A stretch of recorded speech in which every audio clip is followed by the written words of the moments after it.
মরিচগুলো, আস্ত সরিষাগুলো, তো জিরা। আসসালামু আলাইকুম বন্ধুরা, আজকে আমি আপনাদের সাথে শেয়ার করছি এই যে লাল শাক দিয়ে টক মিষ্টি ঝাল একটি আচার। এই আচারটা হচ্ছে এখন যেহেতু শীত আসছে, অনেকেরই ঠান্ডা কাশি জ্বর, মুখে অরুচি খেতে ইচ্ছে করে না। এই রেসিপিটি দিয়ে আপনি যদি ভাত খান তাহলে কয়েক প্লেট ভাত খেতে পারবেন। তাহলে আসেন আমরা আদ্যপান্ত তুলে ধরি। শাকগুলোকে আমি এরকম ছোট করে কেটে নিয়েছি। এখন ধুয়ে এর গায়ের পানিটা টানানোর জন্য আমি এরকম একটা চালনের মধ্যে কিছু সময় রেখে দেবো। এখন মশলাটা রেডি করি। একটি কড়াইতে 1 টেবিল চামচ পরিমাণে সরিষা নিয়ে এটাকে ভেজে গুঁড়ো করে নেব। নিয়ে নিচ্ছি তেঁতুল। এই তেঁতুলের কাইটা আমি পানিতে ভিজিয়ে আলাদা করে নেব। কড়াইতে কিছু পরিমাণ সরিষার তেল দিলাম।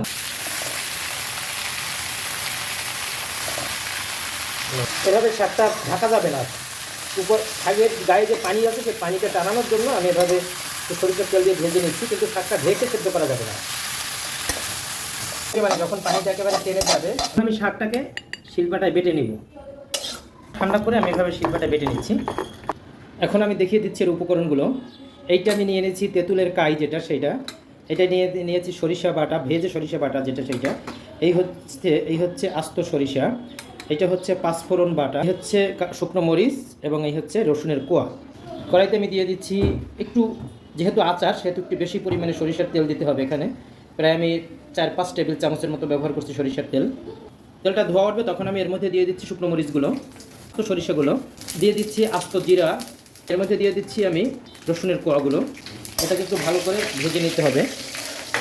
যখন মরিচটা ভেজে আসবে এইভাবে, তখন আমি এই যে লাল শাক বাটা যেটা আমি সেটাকে এর মধ্যে দিয়ে দিচ্ছি। এখন দিয়ে দিচ্ছি পরিমাণ মতো একটু লবণ, এর মধ্যে দিয়ে দিচ্ছি হালকা পরিমাণে ধনিয়ার গুঁড়ো। এখন দিয়ে দিচ্ছি ওই যে সরিষা ভাজা যে বাটা ছিল সেটা, দিয়ে দিচ্ছি পাঁচফোড়ন।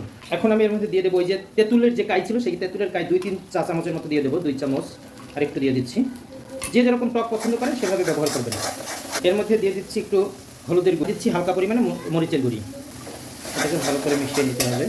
এখন এর গায়ের পানিটা টানা পর্যন্ত এটাকে চুলায় নাড়াচাড়া করতে হবে। এখন টেস্টের জন্য এর মধ্যে দিয়ে দিচ্ছি একটু চিনি। আমি 2 চা চামচ চিনি দিয়ে দিচ্ছি।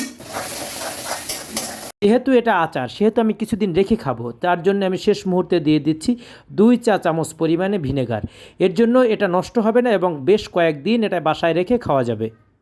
যখন এরকম তেল ওঠা ভাব, তখন আমি এর মধ্যে আরও একটু সরিষা যে ভেজে বেটে রেখেছিলাম তার বাকি অংশ দিয়ে দিলাম। পাঁচফোড়ন। রান্না শেষ। এখন যাদের মুখে রুচি নেই তারাও 2-3 প্লেট ভাত খেতে পারবো অনায়াসে। আসেন আমরা টেস্ট করে দেখি আমার এই আচারটা কেমন হলো। এখন বানানো আচার আমি নিলাম।